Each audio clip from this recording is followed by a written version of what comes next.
untuk kemajuan dan kesejahteraan masyarakat di Bumi Seganti Setungguan dan mempercepat pembangunan yang merata. Sesuai dengan visi Bupati Lahat membangun desa menata kota, sejumlah pejabat tinggi di lingkungan pemerintah Kabupaten Lahat dilantik oleh orang nomor 1 di Kabupaten Lahat.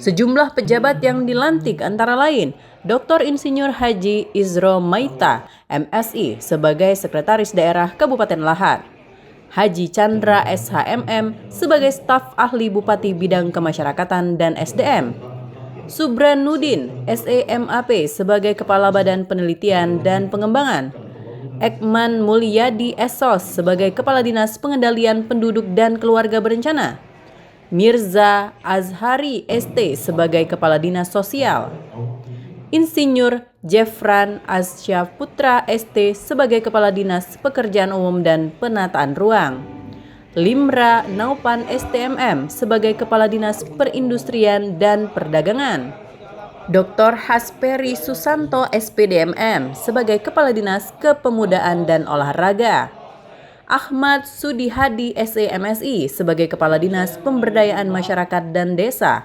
Dr. Andes Beni Zainuddin MSI sebagai Kepala Bagian Perekonomian Setda Lahat, Ibni Noris SEMM sebagai Kepala Bagian Administrasi Pembangunan Setda Lahat, Miharta SEMSI sebagai Camat Sukamerindu, Indra Buana SHMH sebagai Kepala Bidang Ketahanan Ekonomi, Sosial Budaya Agama dan Organisasi Kemasyarakatan pada Badan Kesbangpol. Harapan saya, organisasi baru ini bisa lebih cepat melayani masyarakat, lebih cepat mensejahterakan masyarakat, lebih cepat membangun keadilan di Kabupaten Lahat, terutama dalam pemerataan ekonomi, ya, keadilan sosial, dan perhatian kepada pelayanan. Ya, pelayanan tuh, birokrasi itu melayani, ya, bukan dilayani. Nah, kalau ada yang tidak melayani, lapor ke bupati, berarti dia tidak mampu menjalankan fungsi organisasi. Insinyur Jefran Asyaputra ST sebagai Kepala Dinas Pekerjaan Umum dan Penataan Ruang yang baru saja dilantik saat dikonfirmasi wartawan menyatakan siap bekerja dan segera menjalankan program Bupati di bidang infrastruktur selaras dengan visi dan misi Bupati.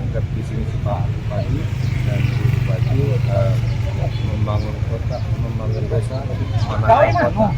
Karena dalam kegiatan tadi disampaikan Pak Bupati, pembangunan harus melalui pedesaan dulu. Artinya kan kami akan mengakomodir data-data yang sudah di Dinas DU. Dari Kabupaten Lahat, Sumatera Selatan, Bisrun Silvana dan Bala Putra melaporkan.